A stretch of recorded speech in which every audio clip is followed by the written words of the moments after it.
साथीहरु यो चाहिँ घरमा सुनाखरी यसरी फलाउन सकिन्छ। यो चाहिँ मैले 3 वर्ष अगाडि लिएर रोपेको सुनाखरी लटरम्मै फुलिरहेछ यसरी। अनि त घरमा सो गरेर यो सिडीमा मजाले रोपेको यसरी भमराले पुरै फुल खाइरहेछ र यसमा रस हुन्छ यसमा।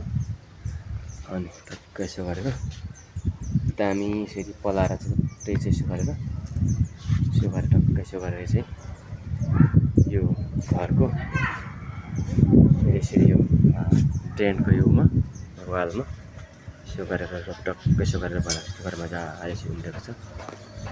अनि यसको बाहिर यसो गरेर बनाएको छ यता फुलहरू हुन्छ यसरी यता चाहिँ फुल्दा चाहिँ यिनीहरू चाहिँ यो चाहिँ लक्क मस्त फुलिसकेन चाहिँ है चाहिँ। अनि दामी छ यसो गरेर धेरै दामी त फुलिरहेछ एकदम नयाँ यसो गरेर। यसमा चाहिँ यता पनि एकदम छ है, यहाँ पनि फेरि यहाँनिर पनि छ यसरी चाहिँ नयाँ भर्खरको त्यसरी मिलाएर यहाँ फुल्ने अब धेरै उ छ। अनि यसमा मिलाएर यसो गरेर फुलेर बाँकी छ चाहिँ जम्मा 4-5 प्रजातिको छ। टक्कै यसो गरेर फुलहरू दामी यसो गरेर घरको कम्पाउन्डमा दामी फुलाउन सकिन्छ साथीहरु। यसो गरेर दामी फुलेछ है, यस्तो फुलेर चट्ट दामी फुलिरहेछ। यो सुनाखरी त्यसो गरेर टक्क घरको सिडीमा यसो लगाएर फुलाएर निकै रोचक रमाइलो तरिकाले चाहिँ मैले यहाँ हालेको छु साथीहरु।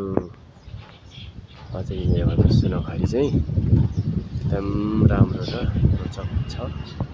तपाईहरुले पनि यसो गरेर चाहिँ सक्नुहुन्छ साथीहरु सुनाखरी चाहिँ फुलाउन। पुरै यो भमराले चाहिँ त्यो गराएको छ।